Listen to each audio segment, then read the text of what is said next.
Is there something in my environment that has shifted the frequency?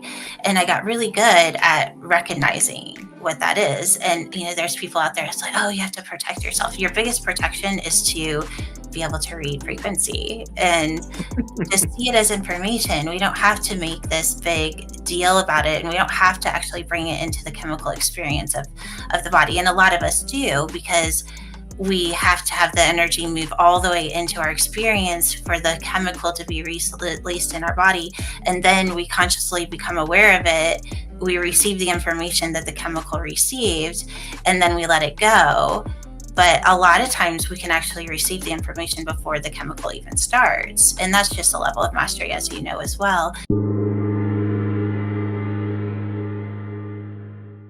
Welcome to the Consciousness of the Way. I am your humble servant and seafood Taoist Master San Qing. And you've heard this here before. This happens every day. It's Christmas morning for me. I come down to the tree and the universe has brought me this incredible being. I want to be really, really, really grateful, and grateful again times 10 for having Jewels, the conscious advocate, here on the podcast. Welcome to the podcast, my friend. Thank you. I'm so happy to be here. Yeah, it was one of my most anticipated podcasts because I really resonated with you when I came across you on social media, and you're just a beam of just light and information and energy, and I mean all things and the above of what's going on when you really connect, in my opinion, with consciousness. And so I'm really grateful you're here. And I would love you to just share with the audience a little bit about yourself and how we got to today.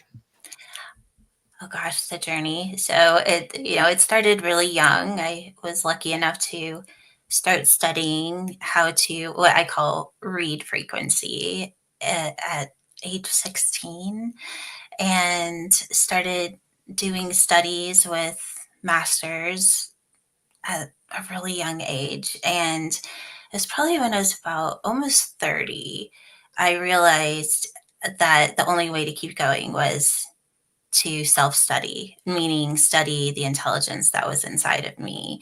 And that's really when things started to take off, is when I went inside and just read the frequency that was transcribed within me. And I didn't really know exactly what I was doing until probably about 2015, when I introduced Ormus elements to my life. And it really amplified everything to an extreme level. And that could be a whole conversation in itself. If you don't know what Ormus is, you should definitely go read about it. But it was an alchemy that was given to me through a friend of mine that actually passed away. And that's, of course, another story. But I think the point of it all is, once I got to a certain frequency, everything started to open up at a really fast speed. And you could say that my body started to hold a higher spin state, and consciousness shifted in a way that I hadn't experienced before. And that leads me to where we are today. Wow, I love the abbreviated version, but yeah, that's a lot in of itself. All the OGs, any of my students watching this will be like, I'm just getting high, just the contact high of what's going on, because the frequency right now is so strong. And you may be consciously doing it or not, but my ears are even ringing right now, which is kind of interesting. And so you just adjust to these sort of states. And I've realized through looking at some of the things that you put out on social media that you are really delving or diving deep into sharing this sort of mastery with others in many different ways. And you've created sort of a community, and funnily enough, a line of products that you're imprinting. And this is no joke, ladies and gentlemen, when I say imprinting, with the very resonance that she's speaking of. Could you share more about that with the audience? Of course, yeah. So going back to when my friend passed away in 2015, I what happened was when he died, we had this agreement that that was just the beginning of our relationship, and somehow we both knew that the relationship we had in physical was not really what it was about. And when he passed away, I followed him consciously. So I tapped into his frequency and followed him to a field, right? There was a field that had a conscious intelligence. And once I entered that field, I started getting information of things to do. And the first thing was to create or miss almonds. And when I started ingesting them, I started having dreams of how to build a scalar device. And the next thing I knew, I'm putting it into a lotion and healing people that way. Well, that became a skincare line. And I have to admit, when I kind of tapped in and heard the message that, yes, you're supposed to start a skincare line, I resisted because I had at that point I'd never wore makeup. I didn't really do anything with my skin, but it was now looking back on it, I see it's the perfect delivery system because it's something you do every day anyways, and it's not a skincare line. It's a delivery system of frequencies. And of course, since then it's evolved into something much more, but it, and then we don't just have skincare. We also have essential oils. We have technology that's coded and different ways of experiencing the frequency. But now I love skincare, and I'm really happy that that is the way that it came through because it's something really practical that you don't have to understand it. You just have to want to self care. Right, right. I mean, I think it was really interesting on one of your podcasts that, funnily enough, some very well known celebrity was interviewing you, and he brought the audience's attention to. He was kind of perplexed. He's like, "Why does this work?" It's just very weird. I don't. In his mind, he's like, "I don't get it," but he does get it because he's a very highly energetic guy. But it's like this works. It's like it doesn't have. You don't have to think about it. It's imprinted on a subatomic particle level with all the goodness that you put into that resonance. And so let's talk about the alchemy sort of processes that you sort of trained yourself in. Is there is sort of like a, a progression that gets you to a certain point, or would you like to share that with the audience? I'd love to. And thank you for asking that. So after I started using Ormus for a while, I started to realize that I was kind of interested in Bruce Lipton's work, and I knew that what he was doing was it was important, but I also knew it was only part of it. And so that's where I really sat and I kept asking, and it got to a place where I started asking my DNA because I knew that it's more than just a consciousness. It's more than what our belief systems are. And when I really started sitting in it, it just as things would just start to come through. And the first thing that came through was that I had to move past the I am. Because of course I was holding this place of, okay, I am the intelligence, I am source, I am whatever, you want to put that word to. But then I kept hearing, no, you're not, because look what you're doing. You're labeling what you are, and that is still in separation. To identify in something or to say Mm, I am something is separation. mm, And so when I had that moment, I realized, okay, but I'm going to master this first. And so I went in and I started reprogramming my cells. So anytime I would feel density or a program held in my cells, I would reprogram it. Okay, it's I am unworthy, let's say. Okay, let's put it I am powerful. And I started to realize that my cells, my physical body, started to raise in frequency.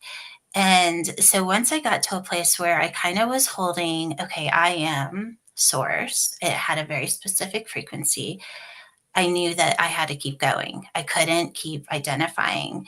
So then I went into the DNA and I started to see that there was like frequency codes. And that if I put my intelligence there or my consciousness there, that I could see that the codes were just like what Bruce Lipton was saying, were reading the environment of my body.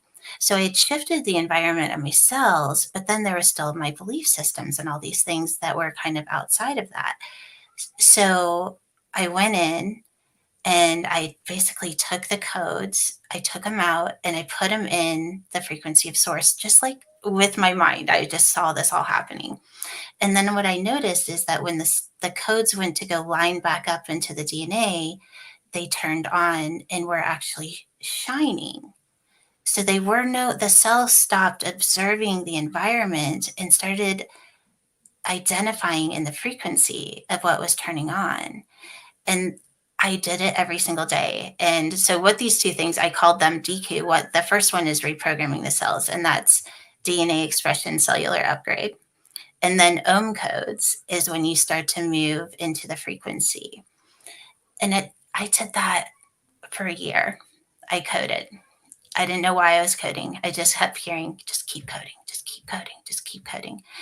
And one day I had a really big event happen. I was moving from my home for over 25 years, where my kids grew up, everything.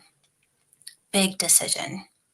I felt nothing. I was like, why am I not freaking out? Why am I not sad? Why am I not this? Why am I not reminiscing?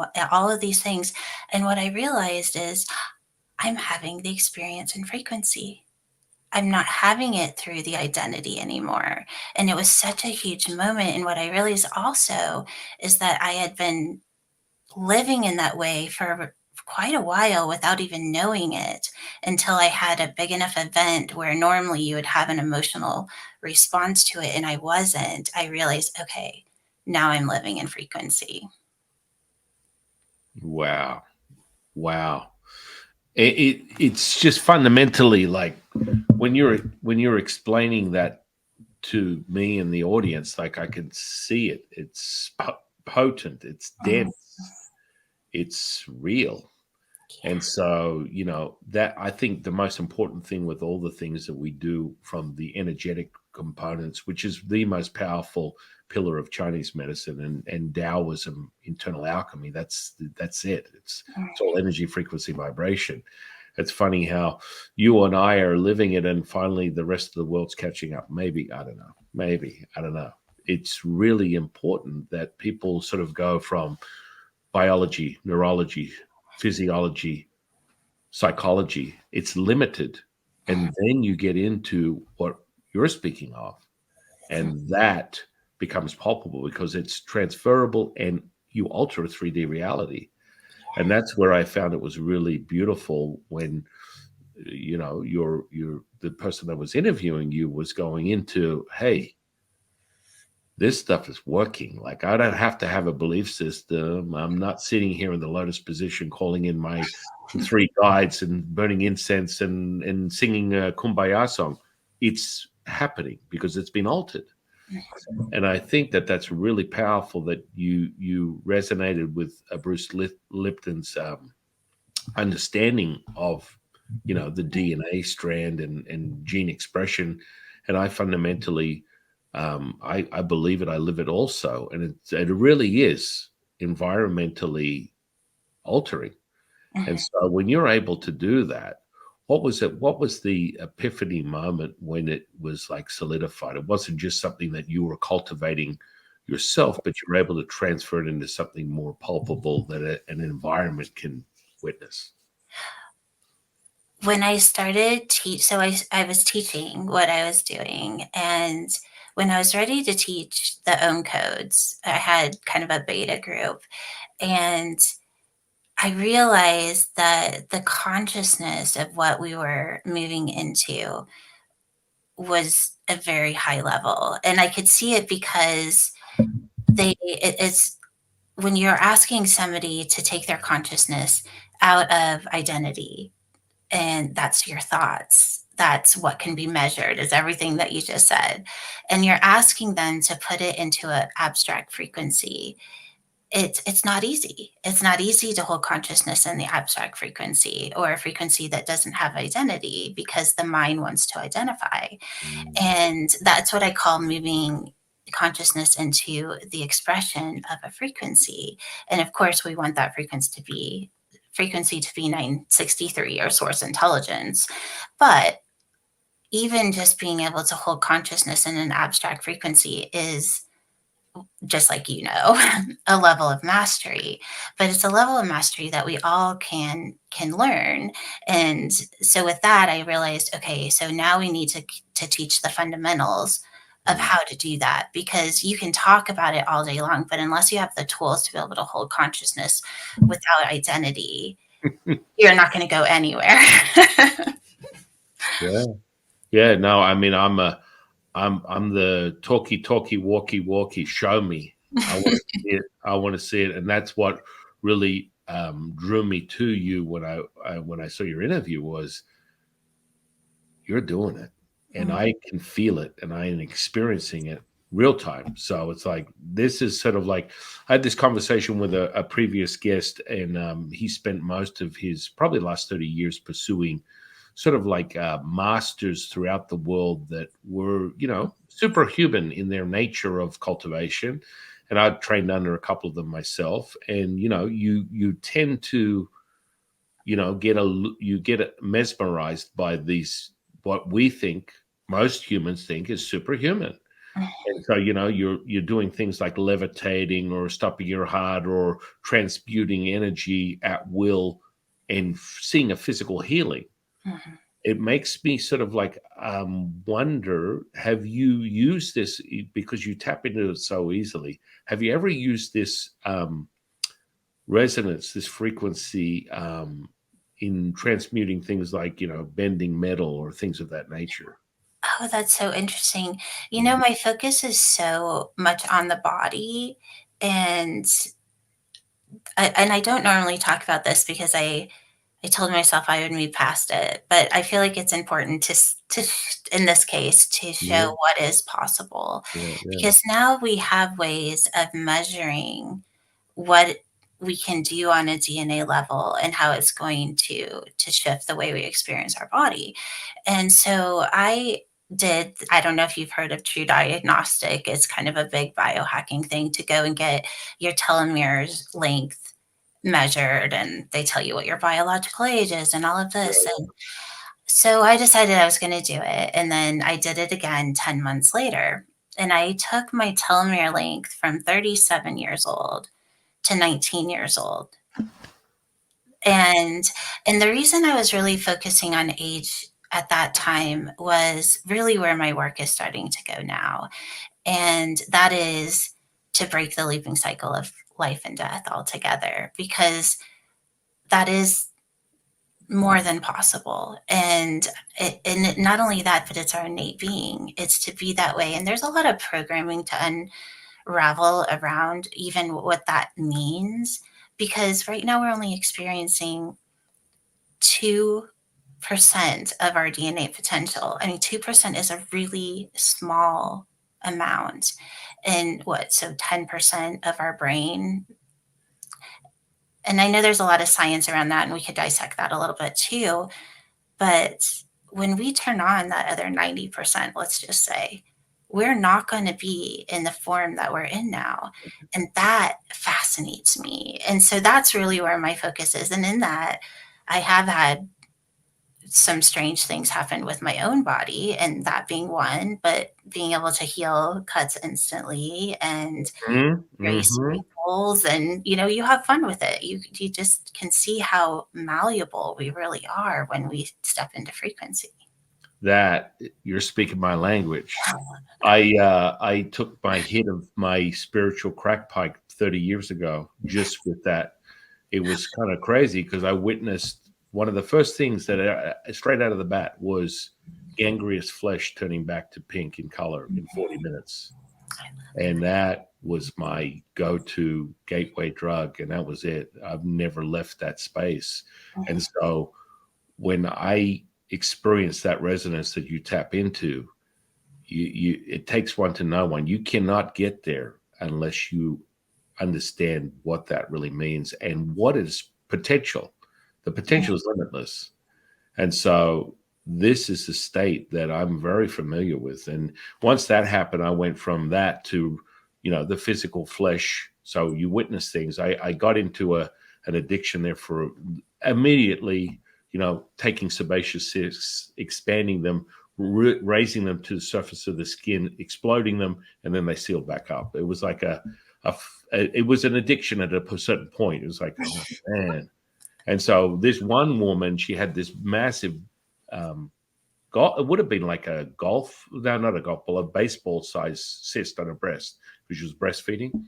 And both of us witnessed this. This is what I found fascinating. It rose up, the skin opened up, a liter of pus poured out of her breast, and then it sealed back up before our very eyes. And so when you talk to me about instant cuts, instant healing, oh yeah, you got me at hello, my friend, because that's what I'm talking about. This is absolutely when you demystify and eliminate yourself as the equation, anything is possible. And that, most people are like, oh, Jeffu and Jules is talking about this stuff, but it's like so simple. But yes, it is. And we're presenting it to you as simple, but there's a mastery to maintaining that and identifying with it. There's a pulpability, there's an energetic infrastructure, and you'll know when you're there. There's not an in between. So that's why the only reason I mention the metal, because it's always I like it as a gateway. If someone's ever said, hey, I've bent metal before, it's sort of like you get into that state where you show a little resistance to the first layer and you put your intention to the center of the point and it melts like butter. And then the next level of graduation is holding a spoon and melting it like a candle. And then finally the fork bending the prongs in either direction, using this because there's so much juice that comes out when you sit into it. It's like a groove. I describe it as sort of like you're driving down the highway on a rainy day and you drive behind the car in front of you. So you're in that groove that they're breaking the inertia of the initial rain on a oily, slick, dry road. And when you do that, holy moly, you bear witness to this. So when you share this type of stuff with me, it just excites me because this is the type of stuff, this is my bag. And when you share that, it's like, my goodness. And this is just the tip of the iceberg, because when someone experiences the resonance that Jules puts out, or myself, you have access. It's called mirror neurons. Have you ever heard the 4-minute mile? Bam. You can instantly access that. And I tend to do that. It's a habit of mine. Have you ever seen the Vampire Diaries? Have you ever seen that? Oh gosh, like I It's, think I have, but it, I won't be able to recall it. well, it's such a sort of kiddie, sort of like teen thing. And yes, about vampires and whatnot. But there's one character in it, and his name is Kai. And he just sits around anything and instantly absorbs the same resonance. And that's really what happens. When you get into that state, you can absorb that resonance. And my goodness, so the telomeres, and that's why I just suggested it to you, because if you haven't done it, you'd be a superstar in about 5 seconds doing it. I'm definitely going to go play with it.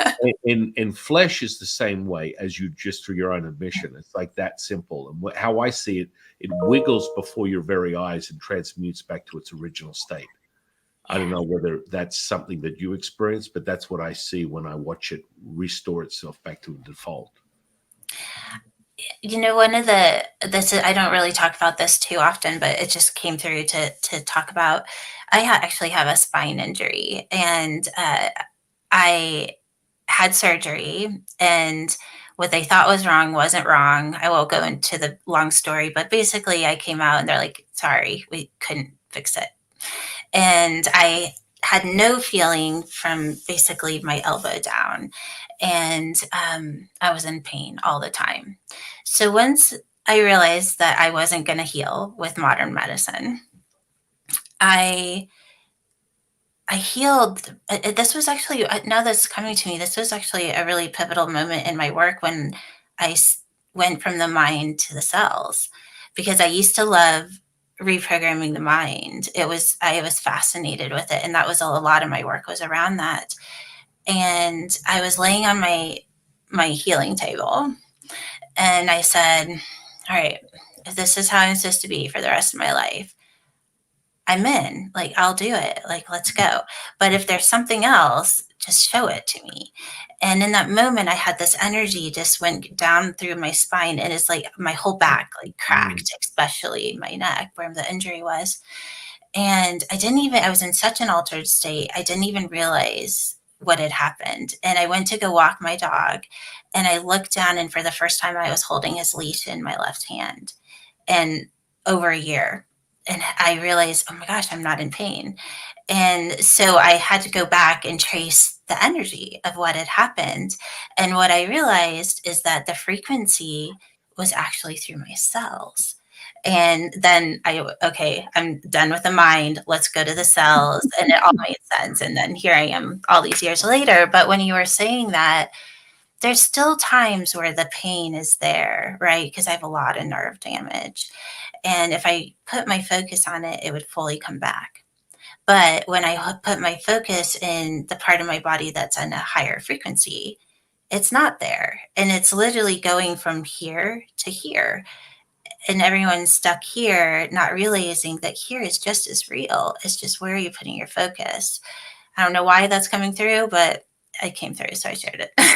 No, no. I mean, it's so important for people to understand that. And, physical healing is sort of like the lowest level, but it's transmuting at the cellular, right? So you're hitting the highest with this resonance on something that it's taken a tremendous amount of time to transmute to this 3D density. So it's like, okay, we've got to this point, and what's the layers that have brought us to this point? And you're just going, okay, turn that on, turn that off, turn that on, supercharge that, and boom. And I mean, it really is to do that type of mastery. And when I teach people to go from first person, third person, and no person, that's when there's no place, person, or thing. There's no title. There's no jewels. There's no San Qing. There's no camera. You are now.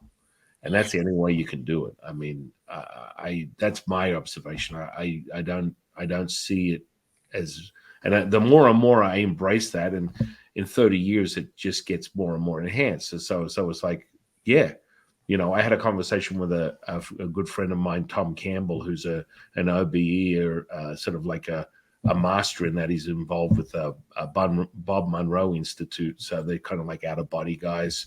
They've been doing it for like 60 years. He's 80 years young. He looks very sprite. And, you have this conversation, and a lot of people come to me with, you're that guy. Okay, I'm that guy. My mother's in a coma. She's going to die tomorrow. The doctors have given her 24 hours. And this is not uncommon, right? Attention, intention.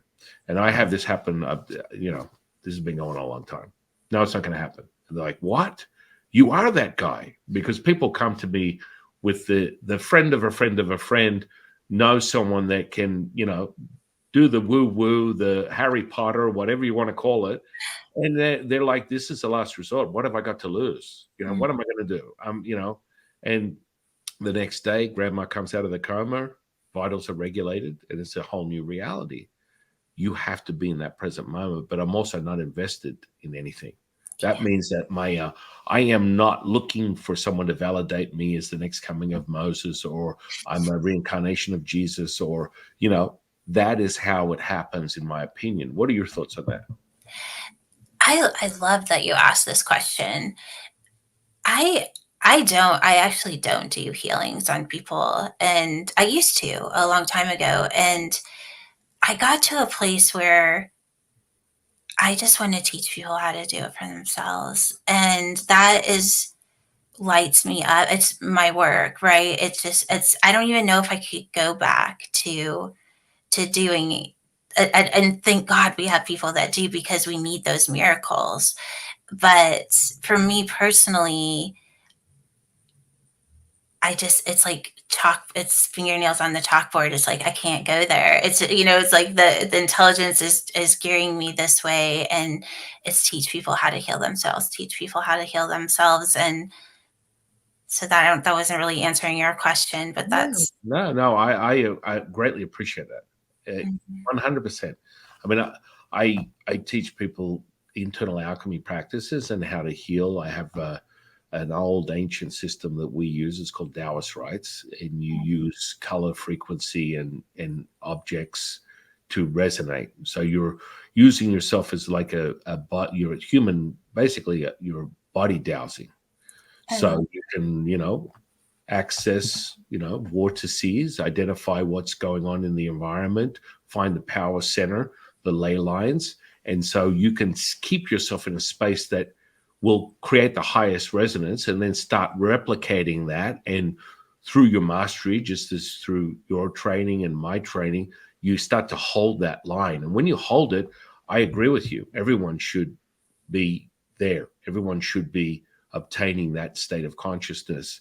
And I think that there's, I guess I haven't let go of, you know, this selfless acts that I have of constantly submitting to the human condition. And oh man, okay, whatever. Let's help grandma. What you know what it is. I'm not going to get caught up in it because a lot of people, I think within this space, they don't um, they dismiss it. Well, if it's spiritual, it should be free. Well, everything's energy, my friend. And if you want to acquire this mastery, which can be obtained by anyone, if Jules trains someone or myself, you will acquire this mastery. You will acquire this ability. It's not some weird thing that can't be obtained and you're a special case where you're a human that can't acquire it. No, if you have five senses and a nervous system, you're going to get there. But a lot of people tend to get all, oh well, I don't think it's possible, or the classic one is, I can't be hypnotized. Okay, Mm. whatever you think, you know, that's a state of consciousness. And someone that can be hypnotized, which is everyone, the state of awareness is how mastered you are. Someone that can drop into that state is all powerful. And you'll find that most of them are extremely visual, and they're the ones that are the movers and shakers, and they create things very easily because they infuse that state and then generate from it. It's so vivid. The stuff that you're sharing with our audience, when I look at it, it's so vivid. It's so alive. It's like I could touch it. You know what I mean? Like it's you cannot replicate that unless you're in that certain resonance. And that's kind of like where people get involved, where they go, I went to see the Dalai Lama or some sort of spiritual person that they resonate with, and you feel it. You feel the presence of something, a change. Now, you mentioned you go into quantum healing, so it's what are the fundamentals of that, more in the sense of an understanding, because I think you did mention scalar waves and things of that nature. Could you elaborate on that or share it more? Yeah, so I love it, for scalar wave, let's just define that in the way that I use it, is life force energy. And it's harnessing life force energy. And but even more so, it's connecting it to everything that we've already talked about. It's the ability to hold consciousness and frequency, because really that is what quantum is. And it's funny, I actually had a course at one time and I called it Breaking Quantum Physics, because what I was realizing is that no matter what frequency that we're holding, if we're observing it, we're still not there. And that's why, even no matter how far out into the quantum field we go, it's still the programmed reality because we're observing it. Mm, And that's when I realized, okay, consciousness isn't it. It's just the tool to become the intelligence. mm, And with mm, that, yeah, isn't that yummy? So with yeah. that, that is how I program everything, is to take consciousness and bring it into the intelligence of frequency. And because I've done it enough times, I'm able to harness that frequency and how it's done.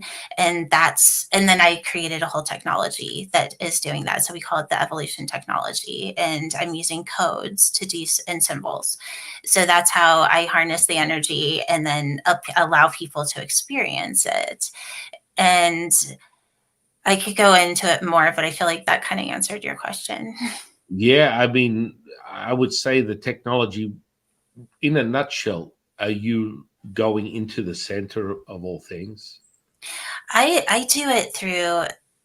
I'll tell you another little story. So, um, gosh, I can't believe it's already been a year or 2 years. I can't remember, but another friend of our family's passed away. Yes, Mm, I talk to dead people, and not very often. I don't do it very often anymore. But they come to me when there's something to be said.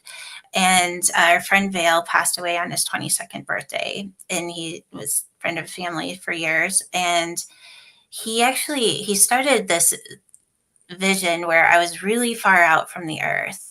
And then he had it, we just kept getting closer and closer and closer and closer. And then we went into the body, into the cell, into the DNA, and he was connecting it to the frequency of DMT.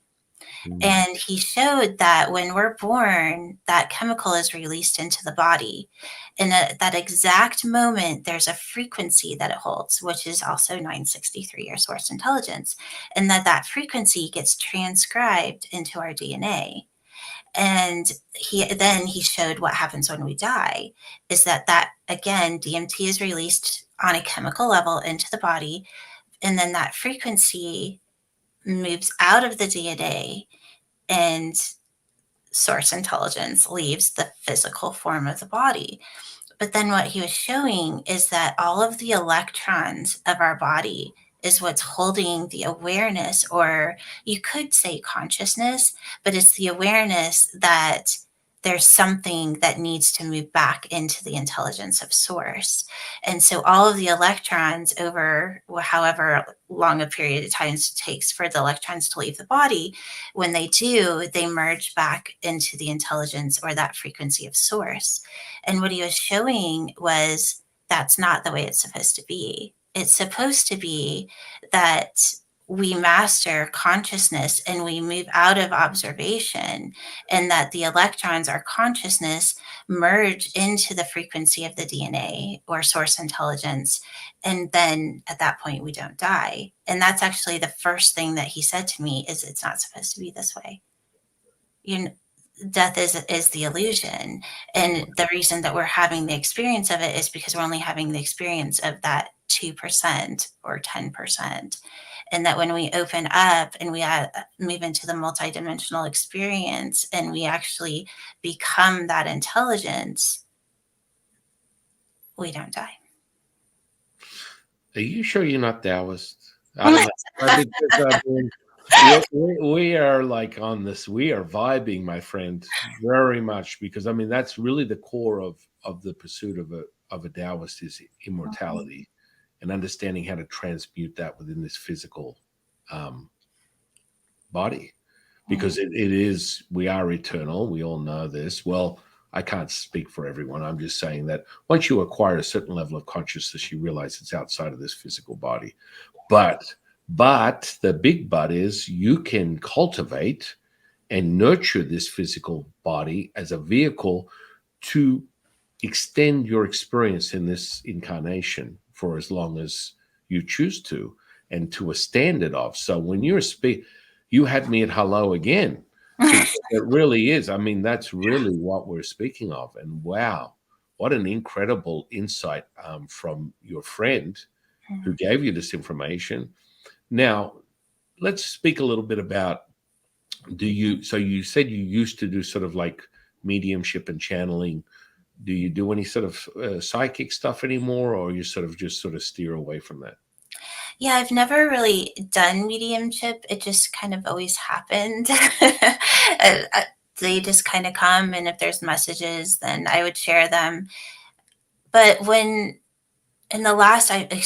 in the last probably 5 years, that has the way the information and what information is given has really shifted.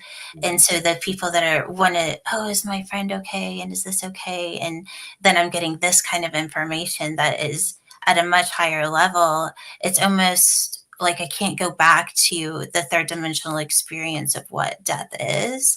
I can only hold it in more of this place of receiving information on, well, like what I just gave you. And by the way, that what Vale gave me was a formula for cell ascension. And I've been playing it, and that's where I'm really, my work has gone ever since then, is turn on the DNA and experience the ascension through the intelligence that it holds. Wow. So, can you give us the 11 herbs and spices, please? Well, you know, just like I know, that it's the practice. It Mm. is a practice. It's just, where are you holding consciousness and realizing, I think the biggest part, and I think, of course, you know this as well, is that consciousness isn't everything. Consciousness is just the awareness of where we are holding ourselves within the intelligence until we become it. Because once we become the intelligence, we're no longer conscious. Yeah. Yeah. It's just everything. It's sort of like within a Taoist system, it's sort of you go to this level of concept consciousness, knowing, unconscious knowing, and then being one with all things. Mm, And it's like that's really, the level up. And as we speak on it, and just as you're bringing attention, it's like when you say I am, it's such a profound realization that you had. It's like, oh my goodness. It's kind of like when I witnessed the reruns of The Secret and all the disgruntled people that got pissed off that it didn't work for them, because you're putting your values in, right? You're putting your values in. You're now separating yourself and you're making it about yourself. It's going to be very difficult to manifest at that level when you're separating yourself from the actual present moment. Does that make sense? it does. What I teach is the levels of consciousness. So, what one is unconscious, two is, oh, I'm aware of that. And then three is what I call the trying to make it happen, which is where most people would try to manifest from, because they're just trying to manifest through their own programming, which is just going to bring them more programming. And then the fourth level is that first level of mastery, where we listen and we do. It's and we listen to an intelligence that's not our mind, and we learn what that feels like. You learn to decipher or discern, okay, that's my programming because it has this feeling, or it's an intelligence beyond my programming because it has this feeling. And it really is that easy. It's, am I listening to this? Am I acting here? Or am I acting from here? We Yeah. make it so difficult sometimes. Right, right, don't we? I mean, the first thing I'll teach someone is the emotional content. The emotions don't control you, you Mm, control them.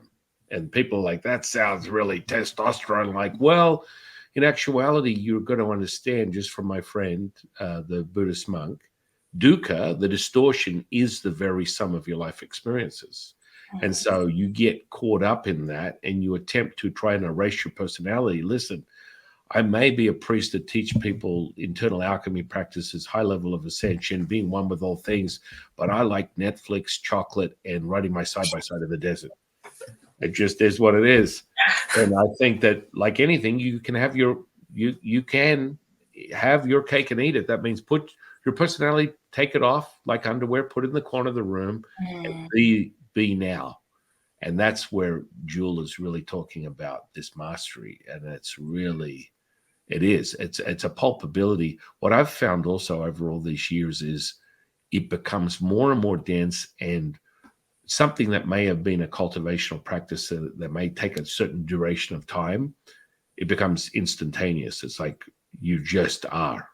Mhm. And so, what are your thoughts on that? Have you had a similar experience? I call it 1 to 10. It's what it's the awareness. As soon as you're aware, it's the shift, aware, shift, aware, shift. And then what kind of similar to what you were just saying, I put on personas. So when I have the frequency and I want to channel it into an experience, let's say, I'll put on whatever persona matches that experience, but I'm just letting the persona be the expression of the intelligence, and then I have the experience from that place, and it's a lot of fun. Right, right, because you can sample it instantly. You Yeah. know, psychometry. Have you heard of this before? Mm-mm. So it's sort of like I was just talking to a friend of mine before we got on, and she uses it's just I mean you know what it is. It's like you grab an object and you feel it, and instantly the story is realized, and you the level of consciousness of pulpating into that information. Just like this cell phone. I mean, the tragedy of some human that lost their life producing an electronic device that I'm holding in my hands right now, what seems to be a throwaway in that sense of the word, which is very tragic to realize that someone lost their life for this. That's how you tap into the information. You go in and in and in and in and in, and it becomes palpable and realized. Do you sense to see this stuff sort of like in your mind, or do you see it with your eyes open? It's so interesting that you asked that question. I see it through my cells. I know that sounds bizarre, but I see it. For me, I call it the Yugal system. So if you somebody handed me a phone, I wouldn't go into the phone. I would go into my DNA and I would read it, the frequency of whatever is being released. So I could go there. I hold my consciousness there. And Mm, then I ask the question. And then just like I call it the Yugal system. Just like Googling the frequency is released into my body. And then mm, my consciousness, tune my consciousness to the intelligence that was released through my DNA. And mm. I read it that way. I love it. I love Mhm. it. It's like I always tell people they're like, "Oh, the your senses," and oh, I'm going to get a sixth sense, and I'm like, "Well, just sit here for a minute. Now you're thinking something, you're saying it in your head, you're hearing it in your head, and you're speaking it in your head. There's three more senses. All right, you're leveled up. You're up to eight. Let's go to nine. Oh, what's the limit? The limit is your imagination, in my opinion, the sensory perception, because that was just such a beautiful way to tap into that. And it's like you just get right there. We have our own version of accessing that information.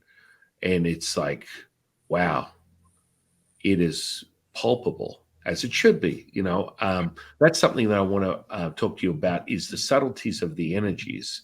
What I think the biggest misconception with a lot of people is that because you ascend higher, the energy becomes almost non-existent, which I find is a complete fallacy. What are your experience in that sort of sense? I'm not sure I understand the question. Give me a Well, little. when most people will assume from their Hollywood version, I ascend higher with the angels. I'm in God. I'm all things. I'm in heaven, and I don't feel anything. I'm just non-existent, and there's no feelings. There's no senses. There's nothing.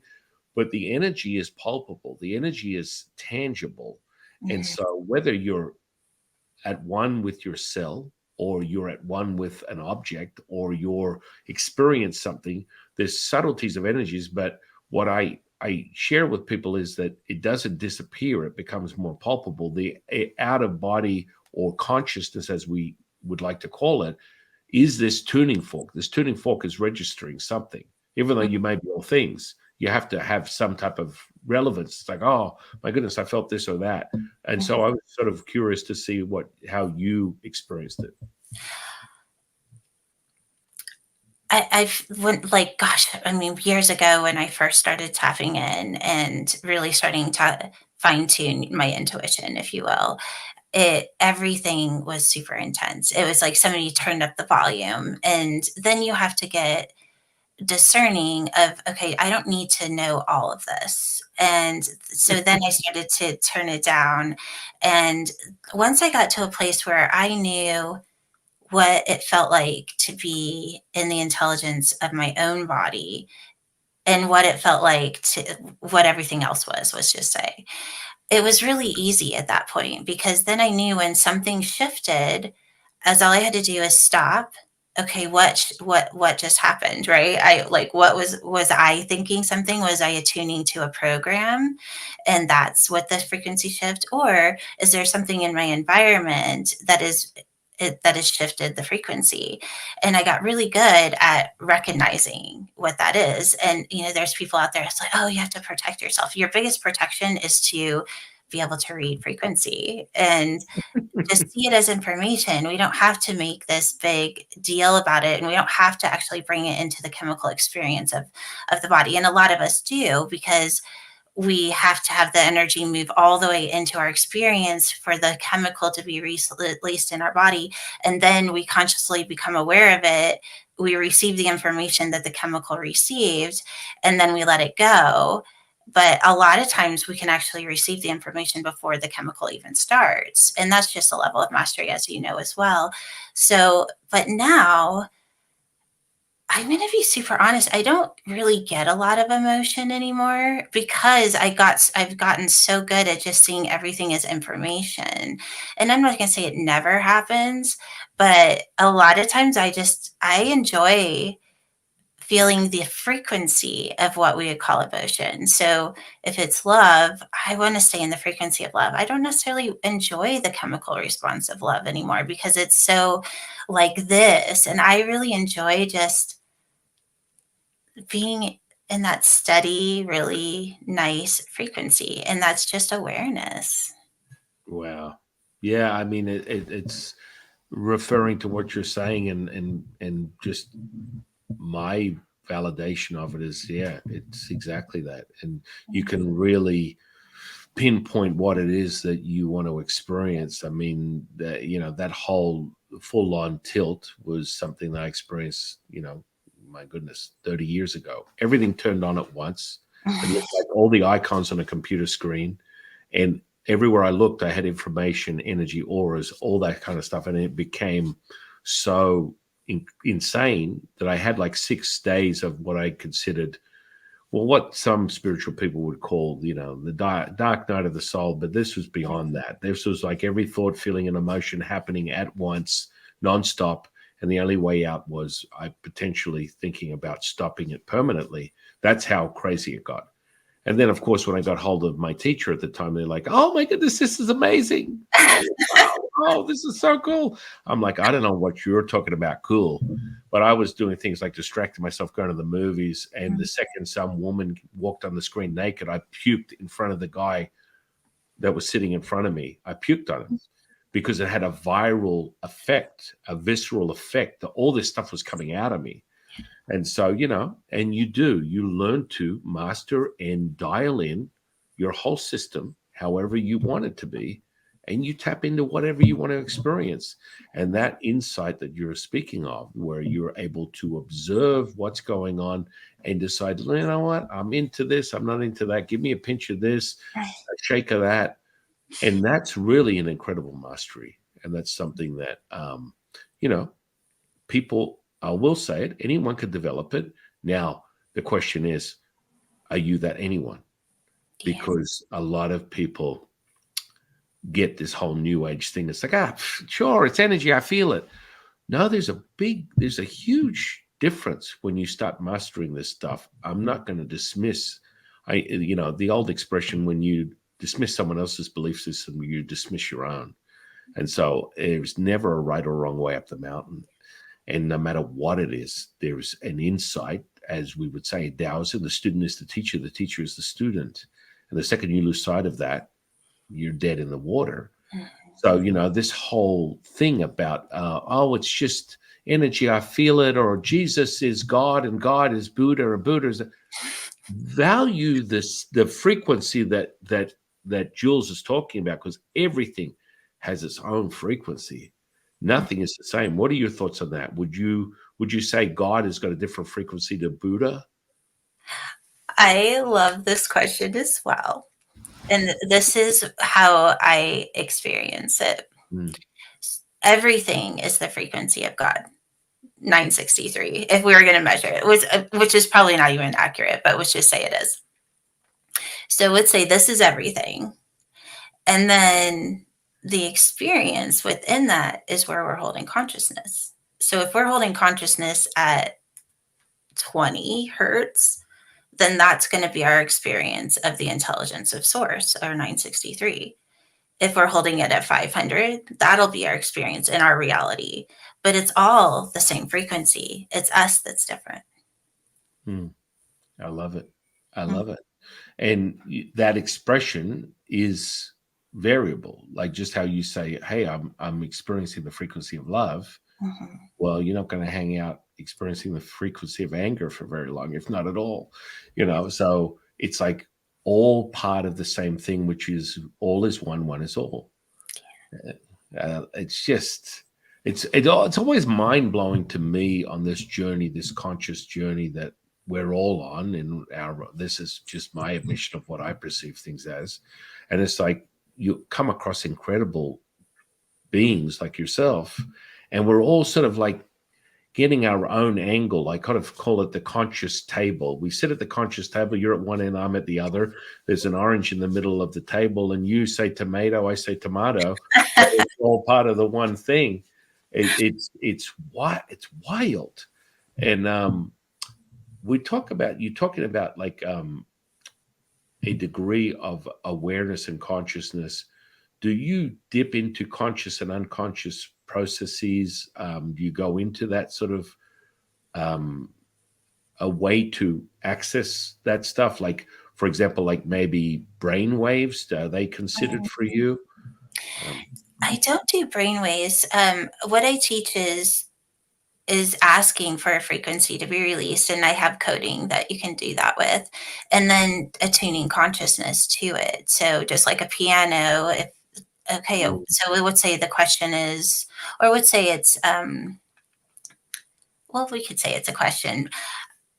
I have this thing. I'm actually getting ready to do a podcast later today around the why, and how why is a huge looping cycle of the ego, because the ego has to know why, and we think, oh well, if I know why I'm this way, or if I know what I was in the past life, and that experience is why I am this way, and it just creates more and more programming. And so when we want to go into the subconscious to find out why we are, for me it's more just attuning to an intelligence that is above the frequency of what we are, because the rest of it, unless it shows up for you to see, you should be focusing on the intelligence. This is just my experience. And so when something comes into your life and it's like, oh, that's a thing, right? And so whether it's a thought or an experience, something that's happening in the world that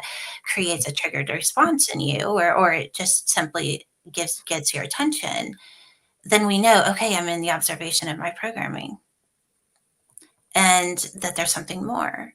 And it's all we have to do is ask, okay, this is what I can see right now because I'm limited to the level of consciousness I'm holding. And that consciousness is going to be holding some sort of program because I'm observing. And then we just turn on the frequency. Okay, what is it? What is it beyond this? And then it turns on, and then you have somewhere for your consciousness to go that's pure.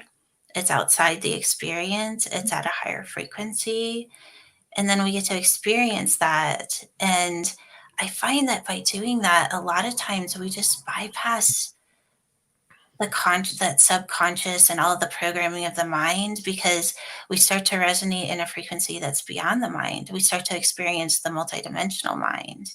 And then we can just use life as a mirror of, oh, I just have to see it and then I ascend it. I see it and I send it.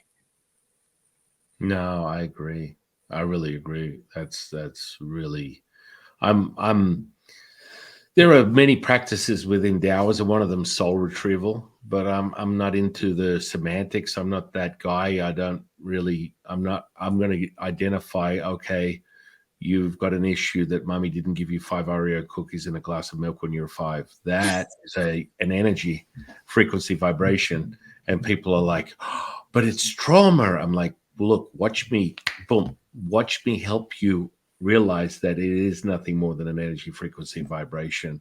And when you're able to attune to it and then turn it off, and you can observe the experience, because everything is thought, feeling, and an emotion, that's the sum of your whole reality. Then the emotion and the feeling is not attached to that. So then you go, okay, that's now wisdom. I can look at that and go, yeah, I'm not, as you would say, triggered or whatever by this thing.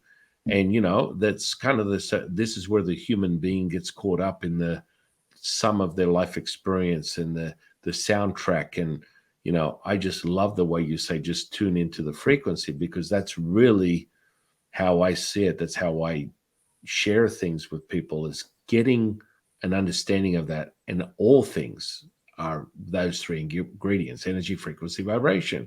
And so no matter what it is, you can amplify it or you can dampen it, depends on what you want to do with it. Now, it's interesting you reference this 963 hertz. Is that like referencing, I think it's like Hawkins scale of consciousness, or is that? What's interesting is when I had the information come in through Veil, I was just using DMT. Okay, so the frequency of DMT, and that he showed was the frequency of source. And when I started really starting to measure frequency and kind of converting it more into a scalar wave, because if you think of a hertz wave, it diminishes over time and space. So when you play the piano, let's say, eventually the sound leaves and so does the frequency. Well, a scalar frequency, if it's 963, is forever. It doesn't ever diminish. And so, yes, we're measuring it in a hertz wave, but we can actually convert it to a scalar wave to where we can just hold consciousness in it, and it never changes. We do, kind of like what I was talking about.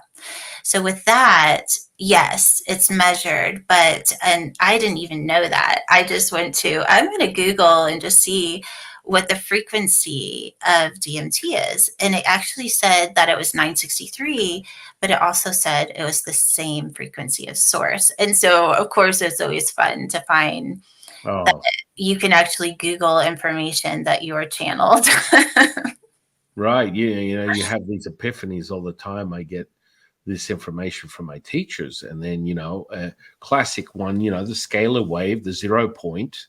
What is the super glue within a quantum model? Is the entanglement, right?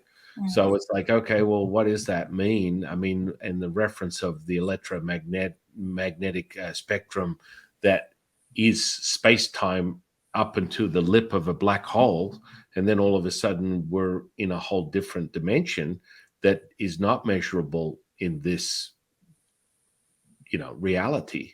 So that black hole energy is scalar energy. It's a whole different ball game.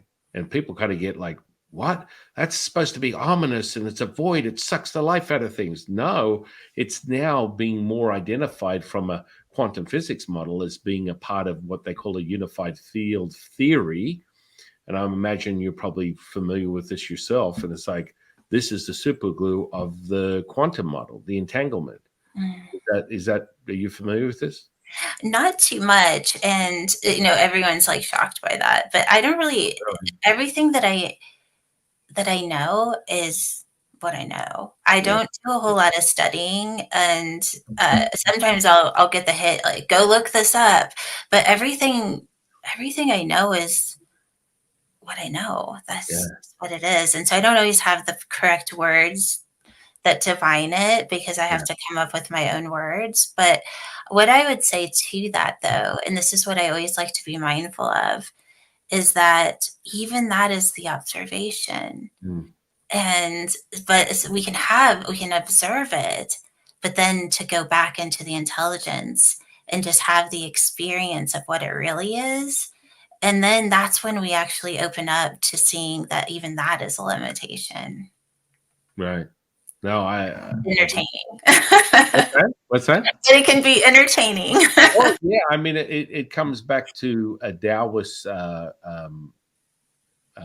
incantation. If you have to learn it, you do not know it. If you know it, you don't have to learn it. It's inside you, and that's kind of where I go with all my stuff. I just get a lot of my students point in check that black hole energy aspect, there's a cultivating practice within Taoism where you evoke what we call, you witness the death of a star, the rising of the red phoenix within the middle dantian, which activates the 81 chambers, and it opens up black hole energy, which is abundant, timeless, endless, limitless, infinite. And so most people look at black and white as good versus evil. Taoism does not look at that. Yin is a very powerful energy, and it is not in the category of ominous or dark or negative, but most people are still in this duality aspect of realizing that they're playing with this good and bad stuff, and that's completely fine. You get there and you sort of evoke it. But I had one of my students who's like, Jifu, and he's got a PhD studying research papers for some university, and he said, I got a project. I had to research the nucleus of a cell. And I'm like, okay, you wouldn't believe what I found in there. I'm like, please tell me. Black hole energy. I'm like, well, what are the chances of that? And so, the universe is inside you. You are the universe. We've heard this 1,000 times, but I mean, from what, the access point of understanding this is so powerful when you can tap into, as Jules said, the frequency. And, I just love the way that you approach things, is like, what you know. And that's kind of like how I look at reality, is the knowing. And so if you're thinking, you're not knowing. If you're knowing, you're feeling. And that just becomes all encompassing. And, when you access this stuff, this whole, how the dukkha sort of sets in when someone starts talking about good and evil. It's like, okay, we're at where we're at. That's cool. But I would bring people's attention back to what you just spoke of just a few moments ago, which is, you're still, you're not now, you're still a part of, or separating yourself from the whole thing by even saying that. Does that make sense? Yeah, I always say if we're naming something as good or bad, then we know we're in our programming. But I love how the white and the black. And for me, the white is when we're in reflection, that we're seeing what's there. And then the black is when we're one with source. And most people would say, oh, you don't want to go to the darkness. And the opposite is actually true. Yes. Oh, touchdown. Amen. Amen, my friend. I mean, truly, and I think maybe we're not the most popular commentary in the space of spirituality when we make statements like that, but that's the truth. I mean, it's been the very evidence-based reality for Taoists for thousands of years. We don't have any problems. That's just how it is. It's kind of like when you sort of like look at Buddhism and Taoism. I don't know how familiar you are with Buddhism, but generally speaking, Buddhism is like a pile of dirt covered in diamonds, and you keep taking another diamond off, looking for more dirt. It's the dukkha, the pain, the suffering. We have to endure it to acquire this next level of consciousness, and that's generally a path of a Buddhist. And that's completely fine. That's their admission. They love it. They're not too, this avatar is like a throwaway. Let's get on with it. Get on to the next one. A Taoist looks at life like this. That's why I'm thinking, sure, you're probably a Taoist in a past life if that's what you do. Because we look at life as a pile of diamonds covered in dirt. And we just dust off a little bit more dirt and go, oh, it's good to be me. You just keep moving into it, and you keep realizing it. And, I mean, it always comes back to glass half empty or half full. How are you seeing reality? What's working for you? What are your thoughts on that? I agree. And I don't know much about either Taoism or Buddhism, I'm going to be super honest, but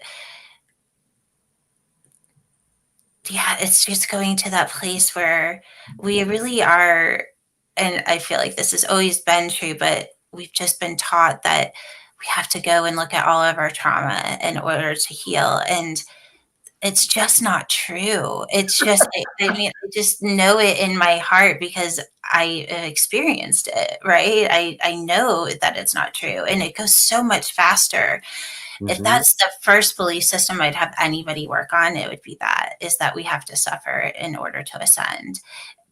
Where did that come from? It came from, as my buddy would say, the dukkha, the distortion, and I mean, it really is. It's like a half empty sort of thing. But people will hold that position, and it's right into the ego, the personality, whatever. It's a separation, it's a duality. I guess we're human beings are subject to that until further notice, coming across yourself or myself, and having an epiphany, because it really is within Taoism. We have this thing called Wu Wei, which is called effortless action, the flow state. And people that use that as a throwaway, and then you get a lot of these, mentor, mastermind sort of guys. It's like, you want to manifest what you want, you gotta go out and get it, and it doesn't just happen. You can't just think it, and it's gonna. Well, absolutely, you can. And that whole part of the action is necessary. Wu Wei means effortless action, effortless effort. And so the breath, between the breath in and the breath out, is what we call the Wu Ji, which is the stillness. And that is accessing the mother of all things, the Tao. And then people are like, what? What did you say? Did you say the mother of all things? Yeah. Yeah, that's right. We're straight. We know where this true source of energy comes from. It's all things, but it's also the mother of all things, because this is the cycle of how things are created. And so people get all. I thought it was like some dude with a beard, or I don't know, hovering around with this martial form or whatever. No, no, no, no. But then you go beyond that, right? This is that intelligence that Jules speaks of, which is all things, and it can be identified with this frequency that you've identified with as a 963, right? Yeah. Hey, and you can tap into that, and man, if you can hold on, you can witness miracles. And when you transmute that into things, place, person, or things, or make it more present, waiting past the default of this 3D reality, you're going to see miracles. You're going to see things that are just like beyond your wildest imagination. And have you ever stepped forth beyond that, or you've had no need to, because you were shown the 963 and that works just fine? For me, it's just it's the practice of attuning, and I wouldn't say that I'm asking to attune to the frequency of 963. I'm just asking to attune to the frequency of source. And that frequency, I can feel it inside of myself, and I know where to go when I am aware that I'm not there, right? And and am I actually holding that frequency? I don't. It's, for me, it's more, I can tell when I'm attuning, and I can tell when I'm not. And that's enough for me, because if I know where to go when I'm not, that's the practice. And I just keep practicing and practicing. And like I was saying before, it's not always easy to hold consciousness in an abstract frequency, because it's not like you go there and you're entertained and, oh, you're going to do this and you're going to do that. And now you're going to be a millionaire and, oh, just go do this. And it's not like that. We have to just go and hang out. And then when we have direction, like you were saying, that, but we have to wait Hmm. till we get there. Sorry, I thought I lost you for a minute, No, but no. anyways, so there was something that you said, though, that I thought was really, I think it's worth saying again, and it's kind of going in the same direction of what I was just saying, is that we do have to wait to get the direction. And that's the hardest part, because we want to be entertained, or we want our ego to feel like it's doing something and that trying to make it happen. But when we are given the direction, it's up to us to actually take the action. And that can sometimes be scary, right? Because sometimes we're given pretty big things to go do. And that flow that you are talking about is, that's a discipline. It's a discipline to listen and do, and to be the one that's willing, because I'm sure a lot of other people are getting the same message. And when we say yes to the intelligence and we act upon it and we do it consistently, it really does open up that miracle pattern. And that's what you're talking about. And it's such a beautiful place to be. Yeah, yeah, and I greatly appreciate that mastery. It again, I think we're coming to this new world order of, you know, 30 years ago when I did this, most people would come to me with what would be considered as diagnosed as a psychotic episode and realizing that they're awakening to something greater. Now, that won't even happen. It's like, oh, I just channeled the Palladians and let me put myself up on Yelp, and you will find 500 people that are healers, manifestors, mediums, channels. I think it's awesome. I think it's awesome because 30 years ago, most of them were charlatans without question. I used to have a hobby. My personality self used to have a hobby seeking them out, looking for readings, and it was fun. Anyway, so but these days, there I got to tell you, in my opinion, I'm noticing a huge amplitude and rising of consciousness where a lot of people tapping into real source information that can be validated and verifiable in this 3D reality. And that's just, to me, I think, amazing that we're all kind of coming and raising the consciousness, and it's changing the planet, which in turn, in my opinion, because everyone keeps going, what's happening in 2024? Death and destruction, brimstone and fire coming out of the sky. Everyone's going to die. And I always tell people, and normally Lao Tzu is a transmutation of information that comes from me, just direct source. But if I channel him, his answer is quite simple. You're like a grain of sand. Asking the beach, what are you doing today? What are we doing today? And he says, why don't you just fall back into the beach and be realized? Yeah. And so we're like, wow, that was profound. I couldn't make this stuff up. I'm stupid. This is crazy stuff, man. And you just realize this, just like Jules said, It's like when you get that information from whatever intelligence it is that you're tapping into, it's like second to none, and it's profound. And like the codes and the technology that you've developed through your own mastery, you just know. And it sort of comes in different ways. I had a guy on the channel a while ago, and we are talking about channeling because channeling's a big thing, especially in his culture. But the channeling when I started was really simple. When you're transmitting an energy through your physical body, it transforms the DNA, just as you spoke of. So that means that when you're having someone channel, I would have someone put a flame under my hand, and I'd sit there and just talk to them because the information is not from me. It's not from this world.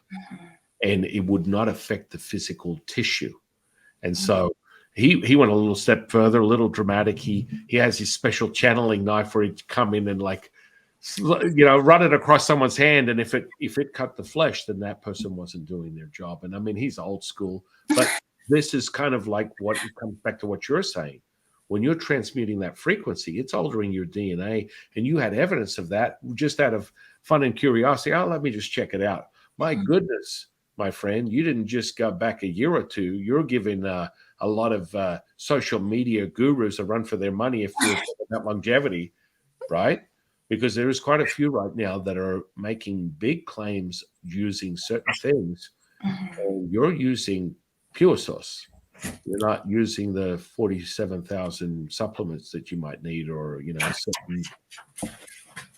So what is that? That's kind of like, I want the audience to know that that's what you receive when you're embodying Jules's cosmetics and supplements. Or is it only cosmetics, or do you? No, yeah, I do have a supplement. It's called the Particle Accelerator, but all the products have the evolution technology, which is basically turning the cell from observing the environment into that 0 point and then attuning to the frequency of source, so turning on that frequency. But yeah, we have lots of different ways to play. I actually have an ascension school as well where I teach how to hold consciousness in frequency and all of the wonderful things that we were just talking about. So it's kind of everything, right? It's the product is a great way to come in and just experience the frequency, and then a lot of times you'll play with it long enough that you want to keep going and you want to learn how to hold the frequency for yourself.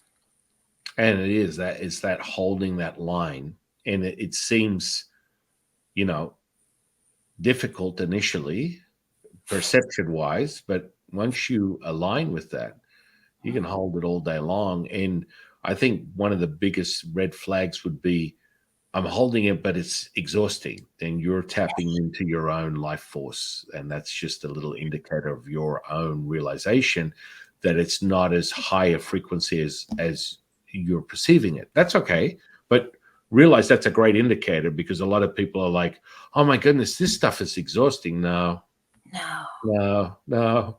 We go all day, every day. I'll go 24/7. I just say, if I didn't have, 6 kids and a wife, I would disappear in my temple here for days on end. And no food, no water. I got everything I need. Mhm. And so this is really interesting. So when you do the ascension, how long does it normally take someone to sort of get a sense, or a level of replicable sort of like state?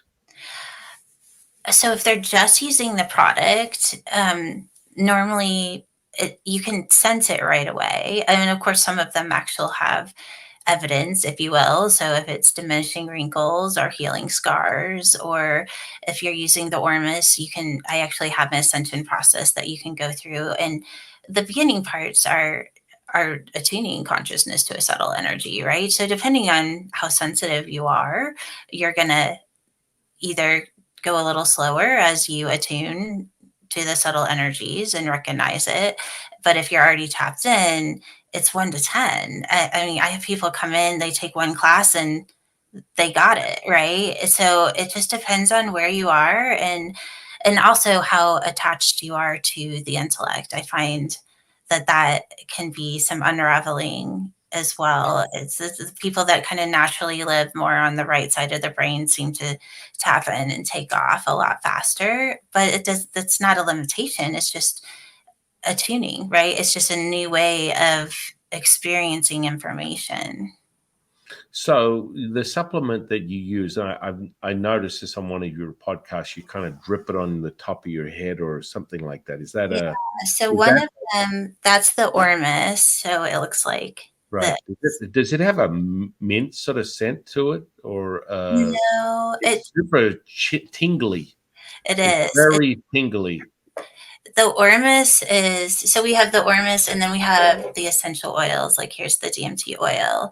And then we have an actual supplement that has like you would ingest. It's just like any other supplement, but it's holding the technology, so it's bringing the frequency into the body. But yeah, Ormus is it's a transitional element, so it's alive, right? It's conscious, and so depending on what it is that you're needing, you're going to have a different experience of it. But you really do start to create a relationship with it, which is a lot of fun. At one time, I went on this journey for 3 months where I was going to different locations and opening up vortexes through the body. And I had a little hat for it. He had a little winter hat because he went with me everywhere. So it is, you really do it. You start to have a relationship with it. But, and like I said, Ormus it's been around since the Egyptian ages. They called it food of the gods. It's in the Bible. They called it manna. It's, um, it's an element that's both in form and spirit. And when we bring that into our energy field, it's reminding our cells and our consciousness and our body that we're that too. Yeah, yeah. That charge it's like a tingling, chilling effect initially. It's kind of crazy, Yeah. really crazy stuff, and then it sort of starts merging and sort of creates this sort of warm rush of Mm, oneness. I I know, right? It's love like nuts. And people are like, "What is this guy on? What's he talking about?" I'm just tapping. We just the whole podcast. We're talking about tapping in. That's exactly what I'm doing, and it's whoo, yeah. yeah, definitely worth the price of admission. Mm, And that with the other technologies, which are more creams, mm. And, there were a lot of interesting testimonials that I heard about from podcasts that you're on. And so that's very exciting in of itself because, once you get a signature into something, it's like I like to take things like if I've got someone on a podcast, I'll be like, okay, grab an object. And they're like, all right, whatever. And then I'll get them to feel the weight of it. Now Mhm. put it down and then infuse it. And then they pick up and go, what the it's it's 10 times the weight. I mean, that's juiced up, baby. That's all right there. And people go, wow, how different is that's crazy. Mhm. And it's like what I notice is when I tap into this, it's almost like this, it's like a drop of consciousness that then expands out and ripples through the whole space that I'm in. I don't know. What does it feel like to you? I would say similar. Well, it just brings me to that frequency. And then the awareness of making it the practice to explore that and attune. But I do find, yeah, Ormus is no joke. It really didn't, it was the biggest turning point for me consciously was getting the alchemy for it and then starting to use it in my daily life. It really amplified my ability to hold a higher state of consciousness and to explore what it is to hold consciousness in frequency. And I mean, that is a turning point. That's all I can say. At least it was for me. Whether it will be for everyone, I don't know. But it was Right. definitely one for me. Yeah. I mean, it's tingling my teeth and my jaw right now. Yeah. Yeah. It's kind of nuts. And the alchemy is so really important. Do you get into a deeper sort of like creating like this alchemy from not just what you access, but Mhm. just actual material things within this realm? Right. Yeah. So there is material apart. I mean, it is both. It is an alchemy. You're taking something of form and bringing it into a spin state where it's both form and spirit. So there is a very spiritual experience in just making it and experiencing watching it happen, and it's a magical thing. And but what I kind of like what you're saying before, it's almost like once it's you become consciously unconscious in the experience. It's because you've done it so many times that it almost holds its own intelligence, or I call it the field. It has its own field of frequency to where you kind of forget like how amazing it is because you're just so in the experience that you're not really naming it anymore. You're just having it. And that's definitely, I call it the field. It's everything's in the field now. Yeah, yeah. And that kind of state it is you witness it with a lot of people and a lot of the people that I've trained or people around the world that I've observed that have these sort of like access to consciousness, i.e., potential, what some people might consider superhuman. It shifts, they can shift into it within a second, and that's from cultivating. Mhm. And so, when we do things where we're separating electric from magnetic or just extracting electric charge from the physical body, and you want to do that for shits and giggles on people, at parties and stuff. Hey, I'll give you an electric shock. And they're like, oh, shit. Well, that's cool. And it does have a tremendous calibrating effect within the body. And you want to be mindful of, making sure people are grounded, getting a wet rag, having them step on top of it and things of that nature when you're doing that stuff. And then when you're doing all of the above, it's right there. And Mhm. my goodness, you do it. You're doing it right now. You're probably like, oh, I'm just, yeah, it is the unconscious knowing. It's down. And it's palpable. What I love is that density of what that is, and, Mhm. and the source that you put into it. I can definitely, whether you're admission or not, there's love there. I feel it, and maybe that's part of cooking. The cooking. You don't want to go to a restaurant where you've got an angry chef. I'm certainly not going to eat the food there. Mm. So I think where someone is in that whole state is huge, even though it's the oneness which love would be part of the equation. But you feel that you feel this incredible, limitless, unconditional state. You know, and I'm filling up even more now. I feel like I'm, explode with my solar plexus with the energy. It's kind of crazy. Um, Yeah, so you have a lot of different sort of training. So you offer training online. Mhm. You offer a lot of the products. Can we go a little bit more into that? Like what sort of do you have people that come to you for one on one, or you don't do that anymore? Yeah, I don't do one-on-ones anymore, and I want to be mindful of the time. I only have 10 minutes left, but I really have that. You come in and I, the foundations course, I call it the BioQuantum Foundations, is where you're learning the tools to experience consciousness and frequency. So when you are aware that you're not there, it's use the tools to get back there and start attuning. And then I have the DQ Ohm codes class where it teaches how to start to ascend the body through cellular intelligence. And then you go into the DMT codes, which are really turning on the frequency and then holding intelligence and experiencing kind of the ascension of the body at that point and what it is to experience that consciously. And I have some different fun ways that I try to keep everything fun, even though when you're there it's just like so mind blowing. It's like, is this fun? But but Yeah, more it's just awe. It's that awe of like, wow, like this is where we get to live. And yeah, it is. yeah, we'll have to hang out in Harry Potterville. I love it. And it's just like it is. It's magic. I will say it's magical.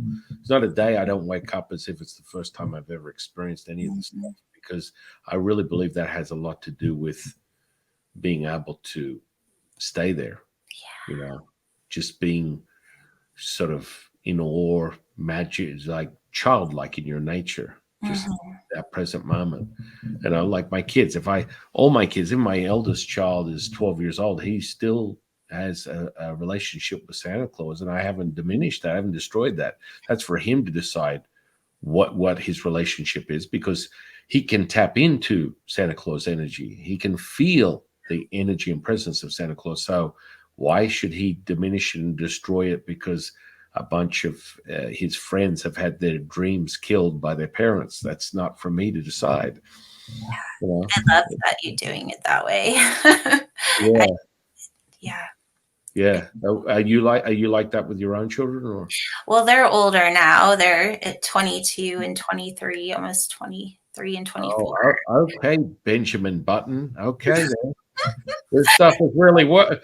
Just so everyone knows, this is really working. Sure, yeah, yeah. What is she, like 12 or something? But yeah, but that was always, the way that I think consciously raising kids, gosh, we could do a whole nother podcast on that, Yeah, but letting them have the experience and exploring life without us telling them what it is, yeah, it's a big deal. yeah, yeah. I mean, I've got them deep into all sorts of alchemy training, and one of the first things I taught them was to hypnotize, and they got into that. Sometimes we'll go down to the strip and we'll play street magic, and they'll be like, "Oh, go up to someone and say, hey, do you want to be hypnotized?" And they're like, "Sure," and poof, and their friends are like, "Holy crap, this their friend is out." And Mm. now their friends videotaping it, and my son's like, "Okay, so my name is Justin Bieber, and when you wake up, you're in the presence of Justin Bieber." And this is part of like reverse hallucination. When you understand that, it's like that simple. And so when their friends wake up and they're like, "Okay, when are we getting started?" "Oh, there's Justin Bieber here. What are the chances of that?" State of consciousness. That's simple, man. But I really appreciate you taking the time out today and sharing it with me and sharing it with the audience. And I'm really, really grateful. One quick question, because I know you got to go. What is your definition of consciousness? Tool. It's a Yeah. tool of awareness to attune to the intelligence of source. Wow. I love it. I've never heard the same definition by anyone. And I love everyone is so beautiful and perfect in its own way. It just is. So I'm going to put all your social media under this podcast, and I want people to come out and find you. You mentioned the products that you offer. I want them to go out and I want them to sample Jewels' uh, supplements, her cosmetic line, and get involved with her training because she is second to none. She is one badass mofo. You really are. It's incredible, and I'm really grateful that you're sharing this. And every time I come across someone who's resonating at such a high frequency, I'm grateful because it's another state of awareness. We're just getting there. We're edging up. So I want to thank you. I want to thank the universe for bringing you into my life. I want to thank the audience for sharing their time with us. And I am your humble servant and seafood Taoist Master San Qing. And I'll see you in the next one, guys.